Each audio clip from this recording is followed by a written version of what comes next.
welcome everyone to the Focus Point podcast. I am Michael X, and today's topic is going to be who has changed more, men or women? And for the sake of this conversation, we're going to go back to the 1920s to see who has changed more. So we're not going to go back to the 1800s or 1700s or before the Civil War, just the 1920s till now. And I'm going to just bring up my two co-hosts to see what they have to say about that. First, we have the lovely and talented Nefertiri. Hey everybody, good evening to all my kings and queens and everybody out there. Thank you, Michael, for having me on the show. You're welcome. It's great to have you. Thank you. You're welcome. And next, we have the great and powerful James. What's up, baby? How you doing? What's up, Shakir? What's up, Nefertiri? What's up? You doing all right? How are you? I'm okay. Thanks for Good. having me, Mike. What's up? How you doing, man? I'm chilling. All right. I'm chilling. What you got going on this week? Well, we're just going to ask who has changed more, men or women? I think we can all agree on this panel that both have changed. You know, times have changed, men and women have changed. But the point is, who has changed more? That's the question we're going to be tackling tonight. And I'll just throw my 2 cents in there like every show first. I'm going to go ahead and say women.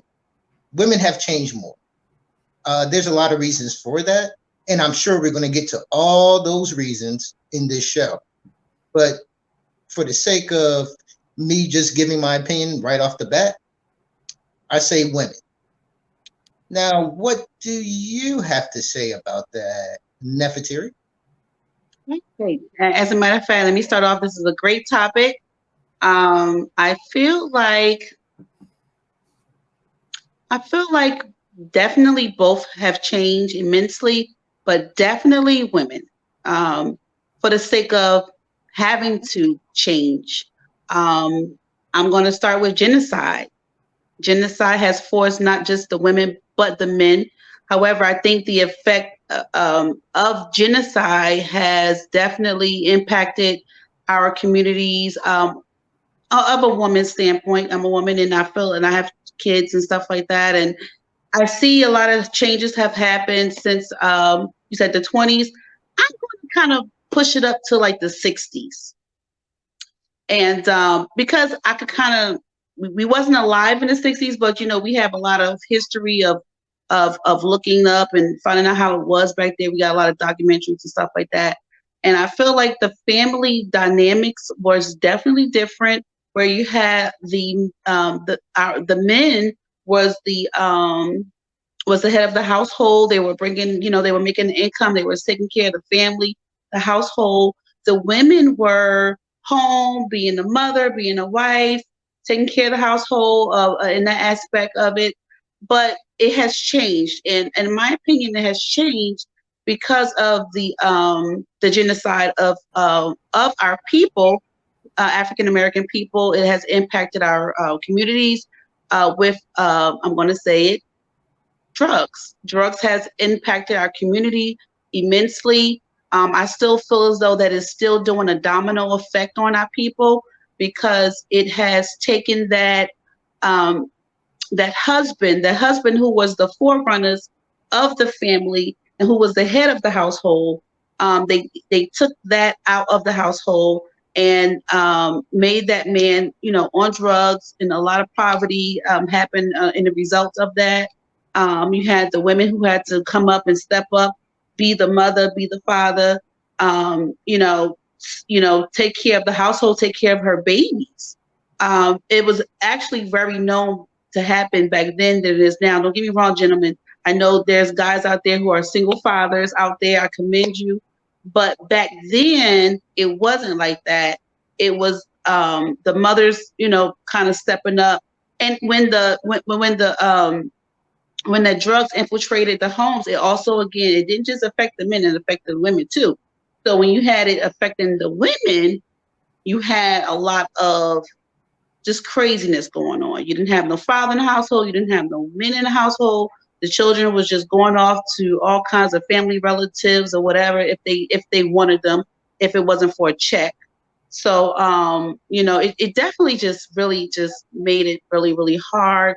Now, in retrospect to that, now we are in 2022, and we've seen a change. We've seen a shift. Even in our years, of seeing it, of really understanding what's going on, we've seen that the women had to step up. They have stepped up. They went to school. They've been educated. They got businesses. They got a whole lot, going on, strong women doing a thing. And I'm just speaking on the aspect. Of course, I know that James might have another opinion on that, but I'm just speaking on the fact of women. So I just, like I said, I feel like we are definitely in the forefront of things. We have a lot of mothers out there who don't have that father figure. I don't know. Some way, somehow, that genocide infiltrated that, and I believe it definitely put an impact in the families. So to summarize, you're saying that women have changed more. I feel like because of the government, drugs, and a little bit of sprinkle of racism. There you go. Oh, okay. All right. Well, I would have to agree. Oh, thank you.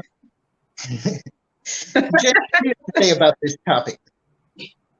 Well, my first question would be, men and women change in what way? Well, that's the thing. In what ways? You can go here, there, or anywhere. Just like Nefertiri was explaining how she thought women have changed. And she didn't just stay with, one thing. She just said, it was very broad. Mm-hmm. In any way that you can think of. How have men and women changed and who has changed more? I say men. I kind of agree with Neffy. Back when I was growing up, I was so used to my father, opening the door for my mother, taking out the trash. It was just certain things that my father done that I ain't gonna say forbid or didn't allow, but he just felt like that was something the guy had to do. Nowadays, I see young lady changing their car tires.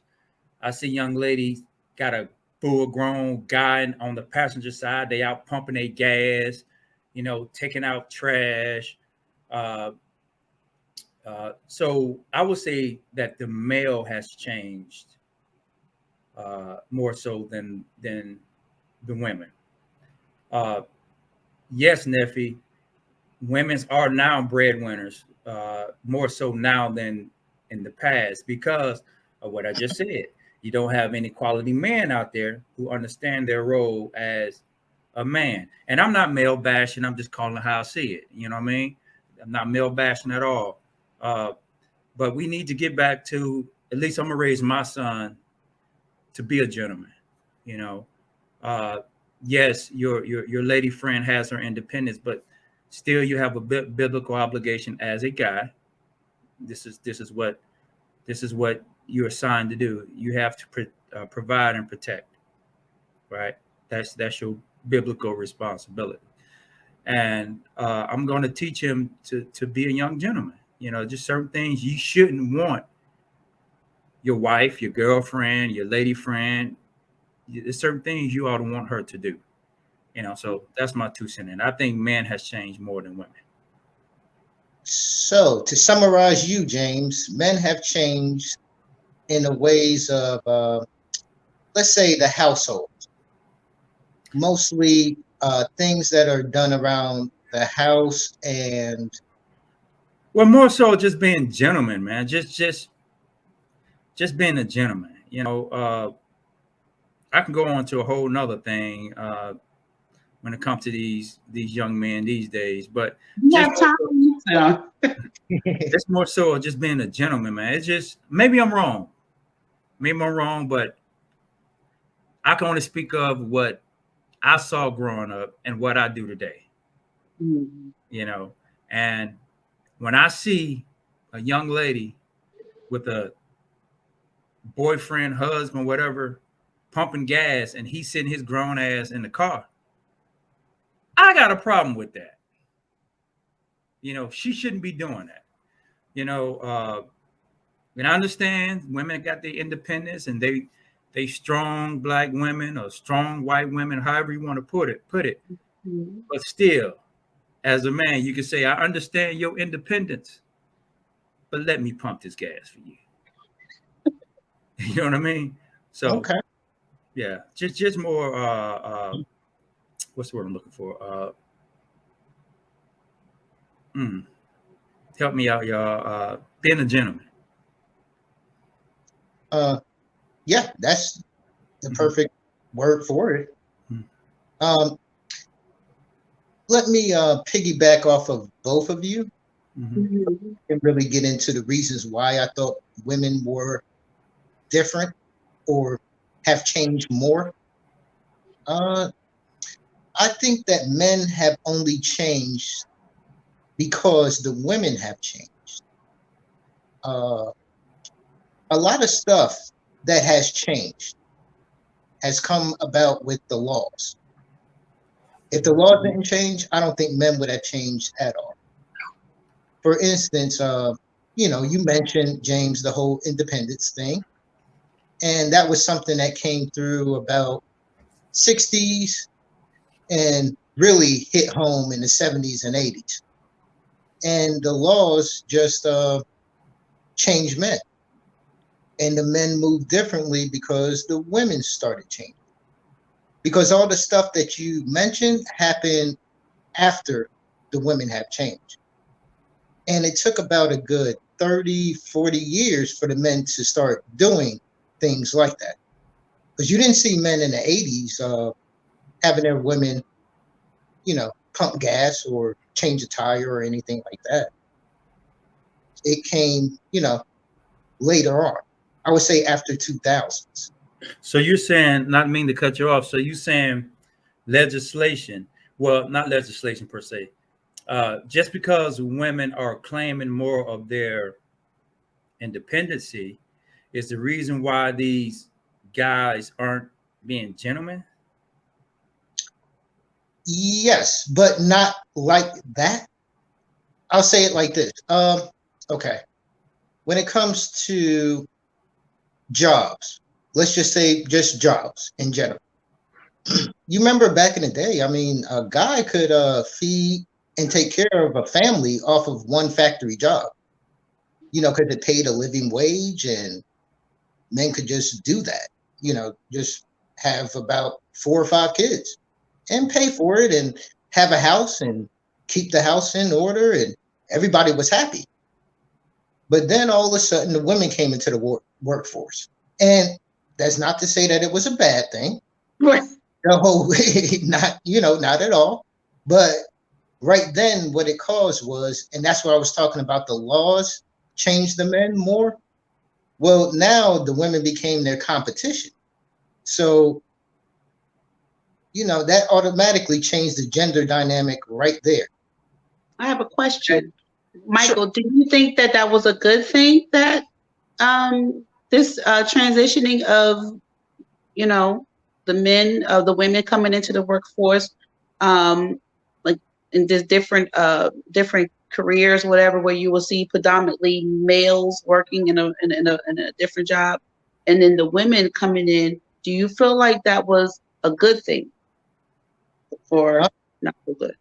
In my own opinion, after seeing what has happened, looking at society now, no, I would have to say no. It's actually caused a lot more grief and dissension between the two genders than good. I Um, want to say, I'm sorry to cut you off, Mike. I want to say this. I'm gonna have to disagree with you, my brother. I'm gonna have to disagree with you. Let me tell you why. Back in the 70s and the 80s, you know, men used to abuse their wives, man. Men used to think that the only thing a woman was good at is taking care of the babies and taking care of the house, right? In the kitchen, pregnant. Right, you know, and that's how it was then, right? In my opinion, that one right, because there's a lot of smart women, man. There's a lot of highly intelligent women. What I think it is, guys are intimidated by the fact that you have some competition as far as intellectually. You know, now that's not to say that you don't have these women out here who I don't want to say know their role, but I always use the biblical line, right? And let me tell you what I mean by that. This is one rule that you can't change. This is one rule that the Almighty has laid down for both me and her, right? My responsibility is as a male is to protect and provide. That's my biblical obligation, right? In my opinion, the woman's biblical obligation is to support and nurture, right? That's your biblical obligation, right? As long as we both understand what our biblical obligation are, I don't see nothing wrong with her going out and being a successful doctor, a successful lawyer, a successful architect. I don't care about her making more money than me. You know, I don't care about those things. What I care about is at the end of the day, if I'm sitting here sick and I can't move and you can't help put me back together and get me on my feet, I got a problem with that. And in her defense, if I'm sitting my ass at home on a video game all day, not getting out, putting my hustle on, feeding my children, taking care of her, she have all the right in the world to be this independent woman, because hell, somebody gotta do it. There you go. You see what I'm saying? So that's where I see the change in the men come in at. And James, I mean, I gotta agree with you. And I'm just gonna get personal here because I'm sure a lot of women out there probably could relate. Now, in my experience in life, in my younger years, I, was in a relationship and had the kids and everything, and gave that man the opportunity to do everything. And I'm sure people could relate. A lot of women could relate. And what I found myself in the position of, if that man decides to do whatever he want to do and whatever, he might see Chiquita or Aisha, and he might want to, do a little something with those, do some other curriculum activities with them, and do whatever. Now, like I said, this is my story. No man has never walked out on me, but I have had situations where I felt like my security was not there. And when you have children, it's I think the higher divine put it in us that it's just something that we have to we just come up and we just gotta do what we gotta do. Mm-hmm. I made a promise to myself after the experience that I experienced, no matter what, after the shift that happened in the relationship, I said, no, I do not want to feel like this no more. I don't want to feel like if this man was to ever walk away, whatever, I'm going to be here sitting up here without a job, taking care of kids and trying to provide for my family. I know. So I think that was it was I had to and I needed to be independent, because I felt like once I became independent, it was an indirect message. Like, listen, I don't need you. I don't need you to pay the rent. Like, if you want to do whatever you want to do, because at any day we both have choices, and if that's what he want to do, even if the woman want to walk away. But I'm talking about in this situation, I didn't want to feel like, oh my God, if something was to happen, I'm aid out. You know what I'm saying? So by me building my independence and getting my career going and doing what I gotta do, if you want to walk away, go. I'm good. I'm secure. because a lot of times us women, we do feel like, okay, if you don't have a job, if you don't do that, and you try to be that feminine, and you try to be that housewife and all that stuff, and if something, when stuff hit the fan or stuff don't go the way you want it, it is a hindrance, not just for you, for those kids. Whatever affect the mother is going to affect those children. And so I had to be, a lot of women had to step up and do what they had to do and build that career or job and go back to school and struggle because of the fact that the men, it was a disappointment in some way, in some form of fashion. Yeah, and it's more like a survival mode, I would say. Yeah, it's that embedded. That's what I think that the High Divine put in all of us, that embedded survival mode. Okay, I gotta change this around, and not ever have it in my opinion only, not ever have it in a man's bosom that he is the sole provider, and he got. Don't get me wrong. If it works out, it works out. But if it doesn't, I have my independency. I have me to fall back on, and I can't be finding myself in some dark place because I feel like, okay, my husband done walked away or whatever have you. In a lot of cases, you have men that walked out on women, and these women have to step up and go out there and get a job and work 2 or 3 jobs because maybe she didn't have the education or whatever have you, and come home and take care of the household and take care of their boys and girls and do all these things. So I think that we changed because we didn't have no choice. Yeah. And Mike X, that's not to say what you're saying is wrong. Right? No, I'm not. Oh no, I'm definitely not saying that. No, there are some women out there, man, and I know a couple of them.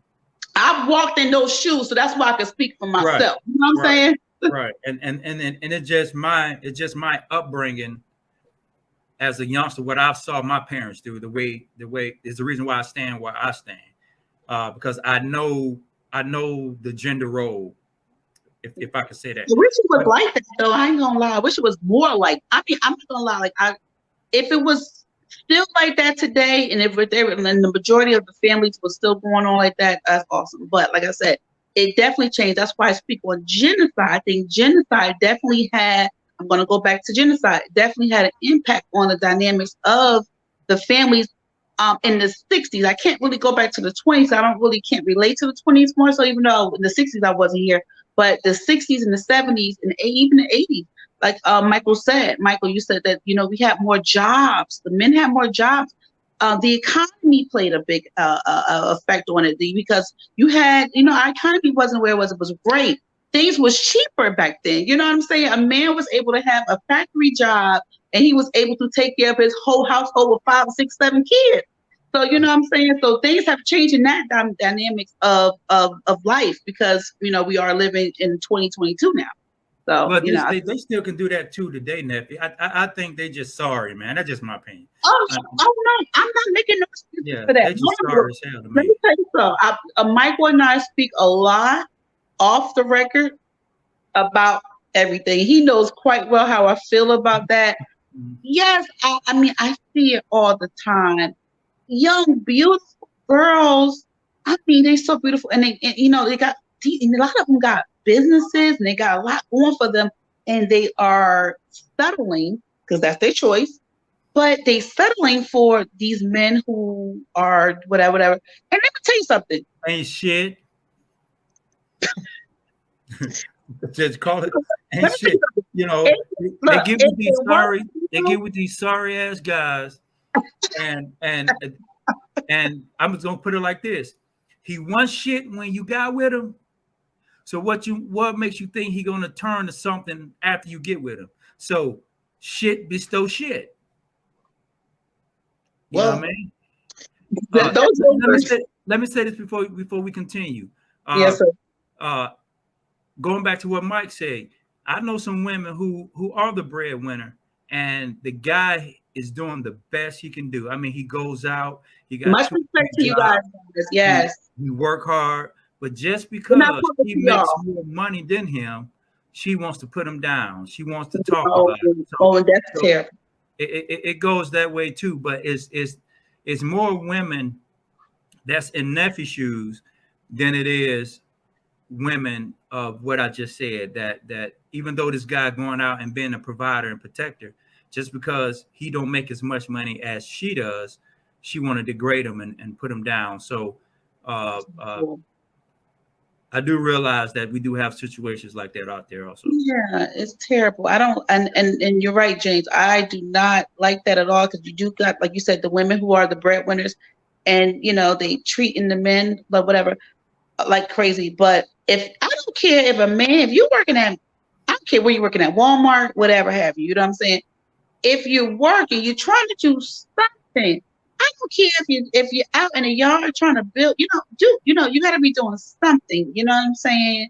Not just sit home and playing video games. Yeah. Like, come on, like I've never dealt with that even in my younger years. So I damn sure ain't gonna deal with that now. But you got these younger women who are just women are not. And I say to myself, what's going on? What happened here? What's going on? They like that thug. It's terrible. So they don't like guys like me. They like that thug. Michael, what do you think about that? About what we're talking about as far as that the women who are the breadwinners, and they settle to have the men who don't do nothing. What do you think that comes from? I think that comes from all the problems that both you and James have discussed, have come from simply this. Who raised these so-called sorry ass men? Who raised them? Was it the fathers? I felt that through my soul. That's the whole thing. So when you know who raised these sorry ass men, you know what is going on. First of all, men back in the day used to have a trade. Yeah. Men used to know how to put in a light fixture. Mm-hmm. Use the hands. How to maybe lay some concrete, foundational work. If their father was a roofer, he knew a bit about roofing. Mm-hmm. If their father was a mechanic, the son knew a little bit about working on cars. And what is lost is the father. Without the fathers in the household, you're going to produce sorry ass men. And there's nothing that is going to correct that. It's going to keep on happening. So the whole thing is these women who have had these sons, and the sons have turned out to be nothing but a video game player, or, basically, not too productive, not too ambitious. It comes from somewhere. And the seed is who raised them. They didn't just come from nowhere. They weren't just born sorry, because nobody is born sorry. Mm-hmm. They're like that for a reason. You got to think. James is going to teach his son to be a gentleman. For some reason, how come these women who had the kids didn't teach their sons to be gentlemen? I think it takes a male in the household. Yeah, that's what's wrong with it. If you have a son, in my opinion, that male figure has to be there. Not taking nothing from women, because, like I say, there are women out there who raise some very powerful young men. Great men. Right. But in my opinion, I think the male should be in the household.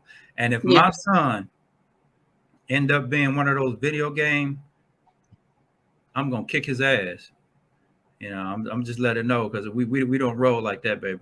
You need to be a man. That's right. Here's another question I wanted to ask both of you. Out of all the men, all the men nowadays, and let's just put it in the Black community. So, we're talking about a community that we both know and hold near and dear to our hearts. What percentage do you think of the men are ain't shit? And what percentage do you think are productive, good, wholesome human beings? What's your percentage on that, Nefertiri?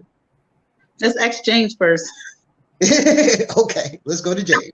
I would go 40-60. I There, was supposed to say that. I was thinking that, but I was yeah, like, it's 60% of good men out there, you I was know. about to say that. But this is the problem, in my opinion. Again, women don't look for guys like me. Guys that get out, go out and hustle, You a lie. Say no, I'm love a woman, you you know, now, but no disrespect, honey. We are looking for you. you know. But I mean, but you can tell, you know, you look over me, but just because I don't have my pants sagging, just because I'm not driving the hottest ride, you know, just because I'm a little conservative, I'm not your speed, you know. But there's a lot of good guys out there, and but for some reason, the beautiful girls, like Nephew was saying, are attracted to the drug dealers, gang banging, the sagging pants, the car that's probably not his, probably my car that I let him borrow, you know, Or you know, stolen. or stolen. Yeah. So I would say 40-60. But those were my numbers too. Yeah. Yeah, it's All right. sad. It really is. I would say 80-20. Wow. I would say that there are 80% good, wholesome black men that want to do the right thing. Yeah. And I think that the media, which is controlled by not us, will definitely show a spotlight on that 20% that are in and out of jail and are gangbangers or troublemakers. Because most black men that I know, just personally, aren't like that. Even if they had slipped up in the past, they definitely have made a change now. Wow. That's me. I'm one of them guys. You know, people slip up, and you know, I'm not.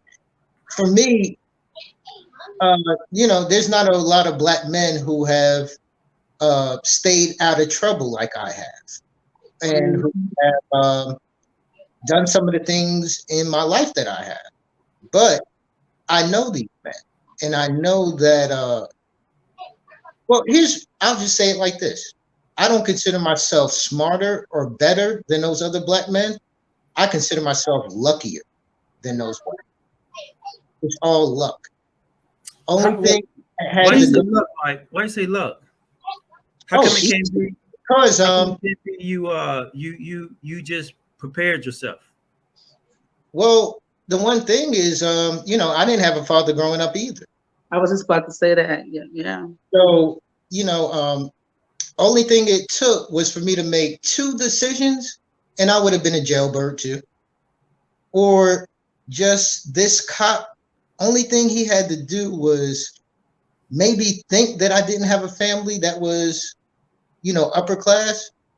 I would have been right in jail too. I just happened to know people. What changed you? What changed you? What changed you? Well, the only what thing was your turning point?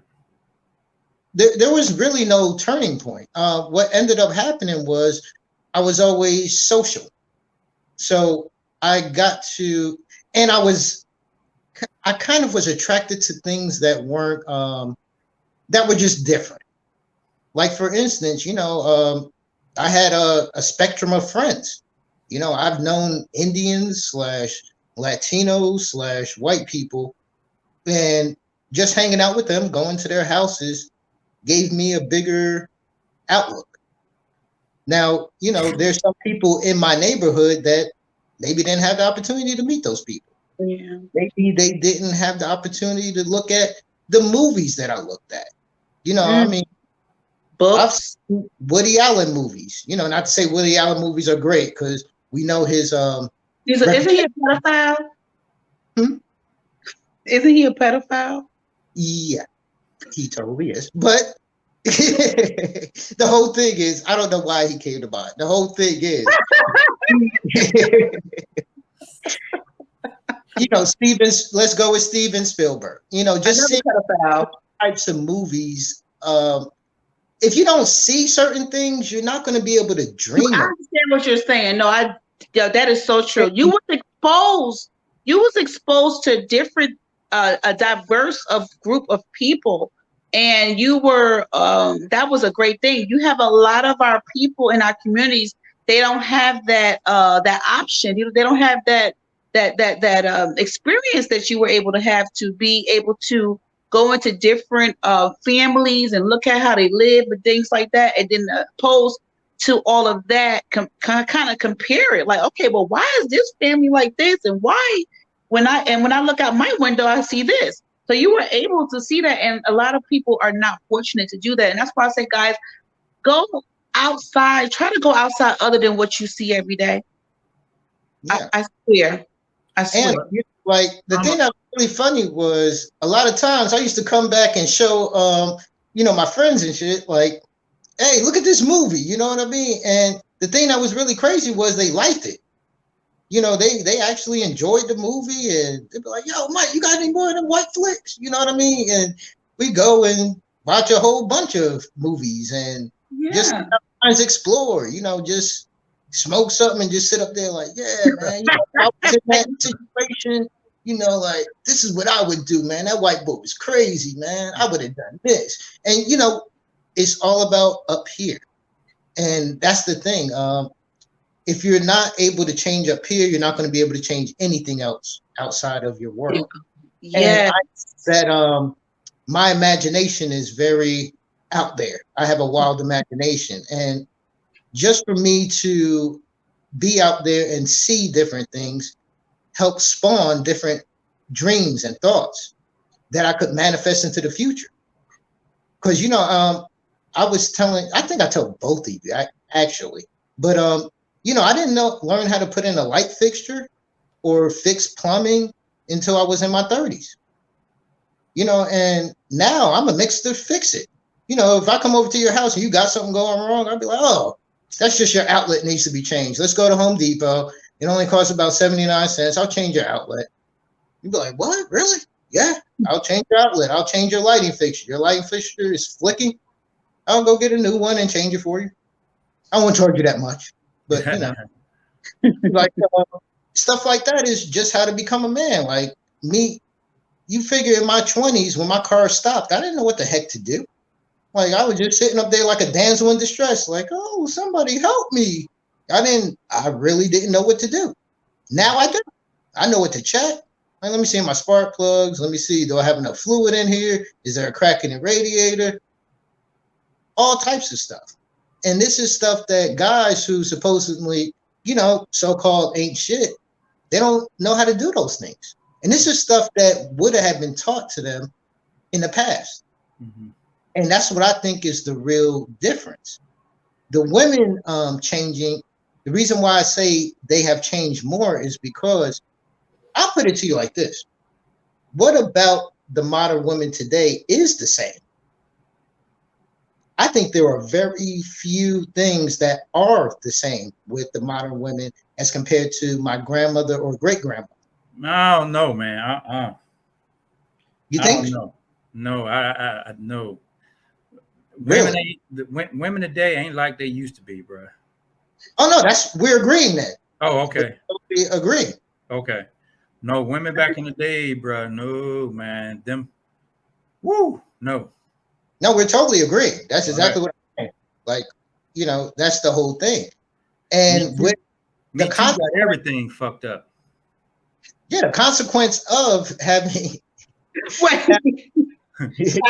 as we say, they it's from a different cloth or whatever you call it. It's from a different. That's a totally different cloth right there. Yeah. It's not like the way how it used to be, male and female. It's not the way how it used to be. Those were from a totally different dimension from us right now.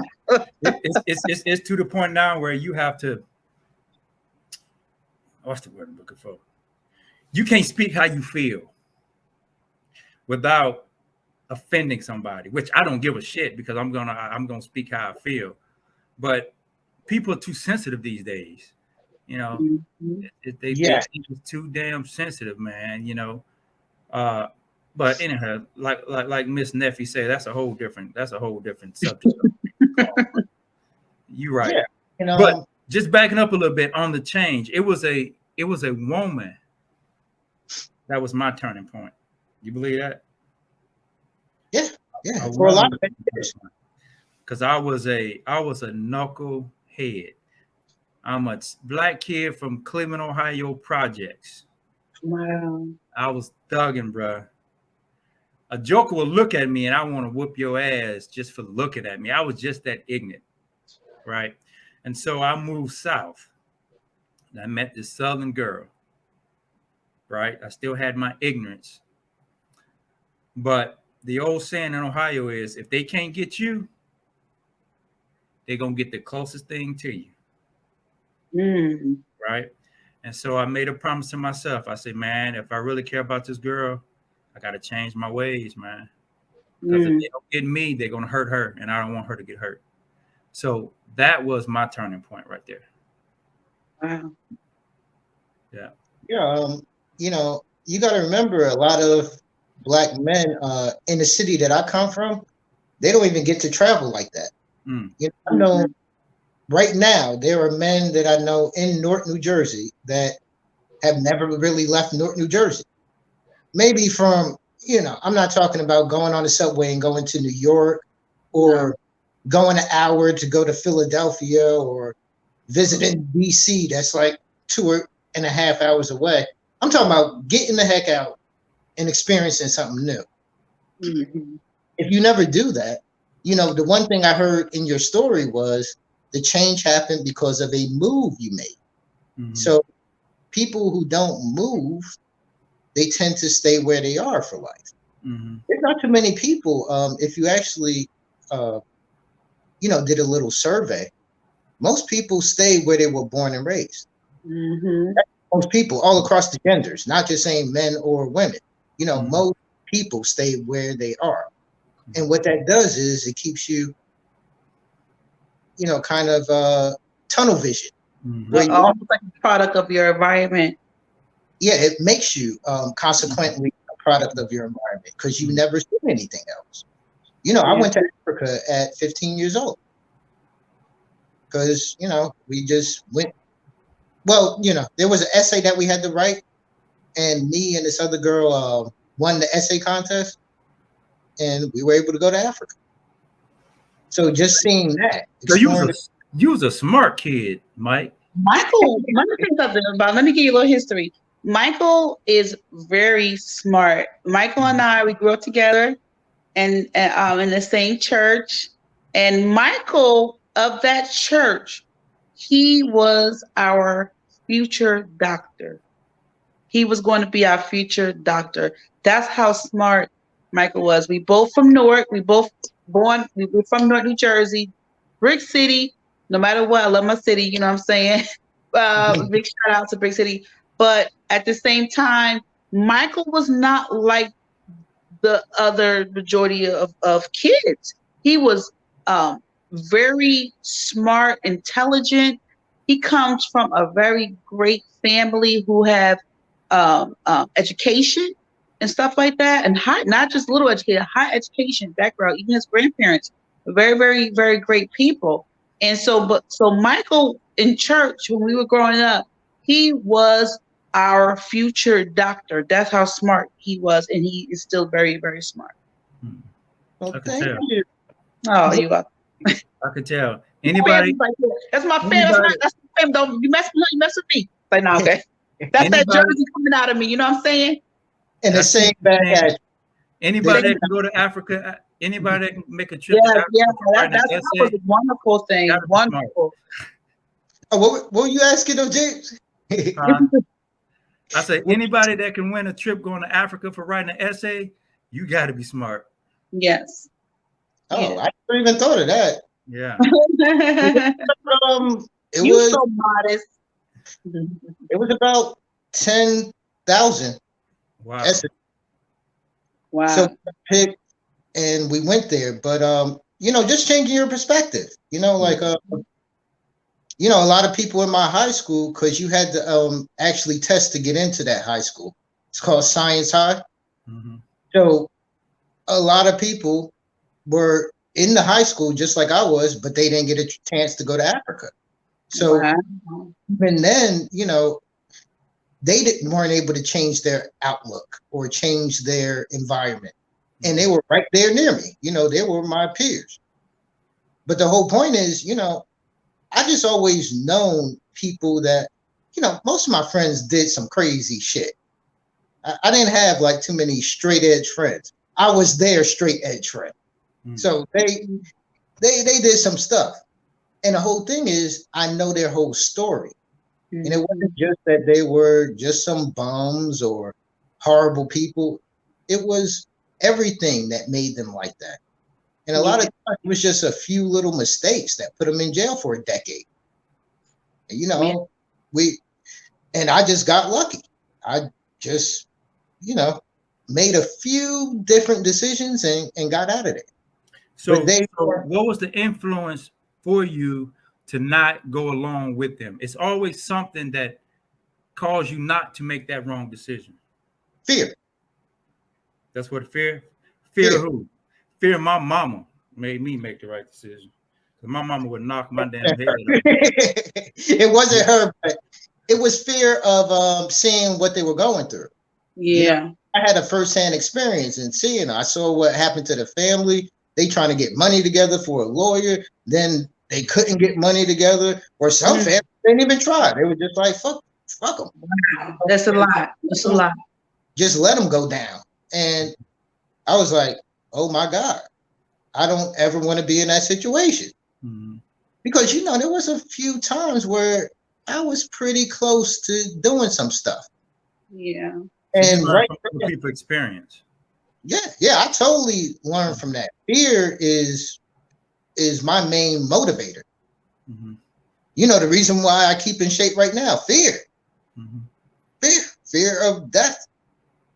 Reason why I have houses and in real estate, fear of homelessness. Fear. You know, fear is the greatest motivator. And it's only really 3 motivators that happen for people: fear, sex, and money. Those are the 3 motivators for people. And a lot of my guys who were back in Newark, you know, their motivators were sex and money. And they just put away fear. Like, I don't got no fear. You know what I'm saying? I'm going to get that sex. I'm going to get that money. I'm going to get whatever. You know what I mean? And they went out and did it. And that's the whole thing. See, me, I was fearful. Only reason I ever learned martial arts, fear. Yeah. Like just I am totally feared. I don't want to say that on. Yeah, I will say that. Fear driven. Like, it's totally about fear. And I don't think that that's a bad thing. I think that actually, if you put it in the right way, it could be a good thing. And because I live my life. Fear is your motivator. Yeah, it's my biggest motivator. Next comes sex. Next comes money. Like, in those actual orders. For me, just for me. Yeah. Hey, they go beautiful. Unmute your mic. Unmute your mic if you can hear me, Neffy. Unmute your mic. Unmute your mic. Sorry, I can hear you. Sorry about that. So fear was your motivate. What was your motivation? Yes. And my other friends, you know, their whole thing was have no fear. Yeah. All the money and all the sex you want, just have no fear. And I just went, you know, a little bit the other way. That's a good point, Mike. I think fear is the motivator for all of us, if you really look at it. You know, because there's something that you fear of not doing, or you fear not being in a particular situation, or you fear something that cause a reaction to do better. Yeah.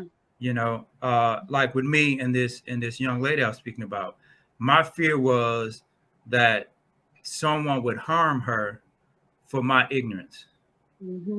So that fear was my motivation to change how I was acting. So that's a good point. That is a good point. I think that's really good. Having a conscience of fear. Yeah. Having a conscience of fear, because like Michael, like you said, a lot of your friends, not having no fear was like the thing that meant like you bad. That means you know, you the man or whatever have you. And those, I'm sure when they make different, or people in general make these mistakes, that put them in situations if they had another a chance, they would not make those same decisions. So I think fear is a good thing. Mm-hmm. Yeah. If fear is the ultimate motivator. Mm-hmm. Now, Yes. I would think, you know, over everything, fear is number one.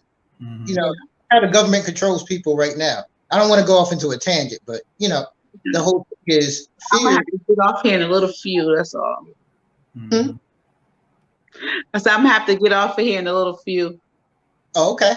Yeah, I want to stay. So I want to stay for longer, but Yeah, you got life. That's what it is. it's not that. It's other things.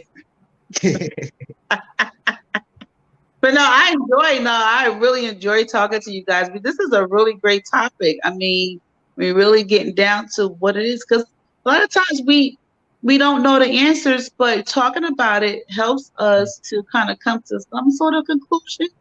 Mm-hmm. And I think you guys have definitely tapped into we all tapped into what it is, or what it was, or what it still is. And now I think we can talk about ways to kind of change it, like you said, ways to kind of, what do you guys feel as though you can give advice to the community to help them who might be in a situation, who might come across this video and say, you know what, these guys are telling, oh my God, they're saying this, and this is what I'm going, I can relate to them. What kind of suggestions will y'all give to them if they're in a situation where they have this type of image that they're trying to uphold, and this ego, this ego? I think the ego is kind of could be the worst thing that can affect us in life. What do you guys think that you could give them advice to try to help them out? In my opinion, I think from a male's perspective, I think a male's ego and a male's pride is his biggest downfall. Mm-hmm. If you can learn, there's nothing wrong with being compassionate. There's nothing wrong with crying. There's nothing wrong with telling your son you love him. There's nothing wrong at all with that. And it don't make you less of a man. It makes you a fool, in my opinion. It makes you a fool to allow your ego and your pride to supersede how you really feel. You know, if you love her brother, say, look here, brother, I love you, man. I'm here for you. That's nothing wrong with that. You know, treat our women, treat our queens like, you know, be gentlemen, man. Open the door, you know, take out the trash, pump her gas, tell her you love her once in a while. There's some of those guys out there who don't even say that no more. You know, she have a hard day at work, you know, baby, go chill. I got you. Go wash the dishes, go cook some dinner. You know, there's nothing wrong with that, man, you know, in my opinion. So I would say a male's ego and pride is his biggest downfall. Try to damn push that shit to the side and live life, man. Michael? I would say fear. Fear becoming the worst version of yourself. Mm-hmm. Fear that. Because there's going to be a point where you're older, and you know, if you live, you're going to get older and you could just be a bum. Fear that. Yeah. Just think, you know, your 20s are going to last forever and your 30s are going to, no, you're going to be a bum. Fear that and work towards it. Now, there is a whole bunch of information out there for you to help yourself. There's YouTube, how to everything. I don't know how many things I learned how to do on YouTube. Look on it, learn, explore, be better, get better every day, every year. But fear being horrible, fear being terrible, fear it. Because in the end, you know, it could be what you turn into. No fear is not a good thing. Nephew. That's beautiful. I get so, I love that. I love that. Oh my God. I know it's going to be a lot of people that's going to watch this is going to be able to resonate to what we're saying. I'm going to say definitely everything that you guys, lovely kings, said. Also, tapping into your into your spiritualityness. I don't even if you have a religion, you know what I'm saying. Do what you got to do that's best for you. Pray. I think just exposing yourself. Read books. Times is hard right now. We got gas prices like what, $10 like now. But I mean, things are expensive, but there's ways you can kind of get books to help elevate your mind. Read, take time to read. I know we on social media, we on the phones 24/7. Sometimes we don't want to do that, but even on your phones, you can download a book. You know what I'm saying? Reading, exercising your mind, exercising your brain. That helps your imagination. That helps you kind of like tap into different things. And manifestation and stuff like that can help you as well. I'm all for the spiritualityness, no matter what. You don't have to know. I'm not a Christian, not like that, but I mean, I do believe in the higher divine, and I just believe that if it wasn't for the higher divine and my spirits, my ancestors, I would not be where I'm at now. And let me tell you something. I have a story that maybe not tonight, but one day I will be able to talk about. And I just like I said, just exploring. Kind of, if you can, try to get out your comfort zone for what you do every day, the same routine that you do every day. Maybe just write down little 5 little things you can write down on your little pad or something like that. It's to do things that you don't normally do every day that you may want to do. You always thought about in your subconscious mind, and you say, you know what, I ain't never do that. Let me just try to focus on this this week. Have something that you can focus on, like goals that you can focus on once a week. It doesn't have to be every day. And then that can also help you. Like Michael said, there's things on the social media you can do. You can kind of search and just do things of people, women who have walked these paths, and they transition into better beings and for their societies and for their families. Sure. Totally agree. Thank you. Now, I guess this is the end of the podcast. So awesome. So, any last thoughts from any of you? Yeah, Kobe forever. Oh God, yeah, I love Kobe. No, my baby Kobe. God rest his soul. I love Kobe. Kobe forever. Let me tell you something. My last thoughts is Tracy Braxton. That's my girl. Rest in peace. Yeah. Rest in peace to that beautiful, beautiful, inside and out. Yeah. It's unfortunate what happened to her. She was so young. Yeah. Her death really got me. I'm an empath, so it really got to my soul. I didn't know her, but oh my God, it really got to my soul. I know there was a lot of things going on in the family. They may not have been. They was very close, very, very close. But like all families, we have all this type of stuff that goes on. And, we treat people, we always think we're going to be here forever. This young lady didn't, I'm sure her family didn't realize that she would not be here today. Mm-hmm. And so I know they're going through a lot of grief, a lot of maybe just thinking about what they could have, should have, would have did. And listen, we don't have to do that. Let's just try to love each other, even though I know it's hard. Don't get me wrong. If somebody is draining your energy, and one thing I loved and respected about Tracy towards her last years, she demanded boundaries, and I love that she demanded boundaries, and we have that right. If we feel like we having somebody that, even if it's our family, that's draining us, our energy, and making us, it's okay to kind of step back a little bit and get to know who you are, get 30, get whatever have you. She did that. I respect that. She was awesome. She just wasn't Tony Braxton's sister. She was a singer. She was an actor. She did a lot of things. She was very successful, and she was talented, and she was funny and relatable. Mm-hmm. And she did not let that success get to her head like most people. So rest in peace, Tracy Braxton. We love you, and we're praying for your family. Mm-hmm. Well, I don't have any last words. I think I've said it all. That's on my brain right now. I could talk forever, but no, I ain't gonna do that. That's why I said we could just end this whenever you get this hour now, because I could talk. Well, I think we had a good talk, and I think we ironed out a lot of things. We might have to have a part 2 on this, because we definitely did it a little bit, but I think we got a lot out the way today. And I think it was a good discussion. Mhm.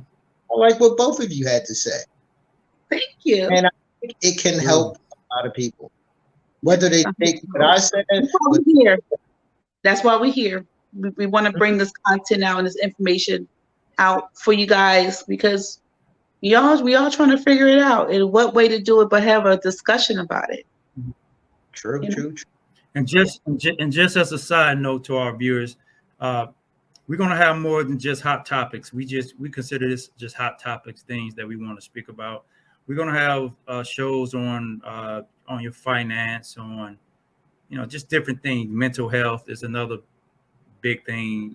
We're gonna touch on, and we're gonna have special guests, professional people on that can give us direction and further advice on different topics as your financial well-being and your mental health, just so you know. Sounds good. I'm The future excited. is coming, and I'm looking forward to it. Me too. Likewise. Thank you. Well, guys, I love y'all, and I guess we'll meet up again some other time. Neffy, you stay beautiful. We'll see you next week. My old self say no. Thank you so much. Brother Mike, peace. Love and light, guys. That's Bye right. bye. All right. Love and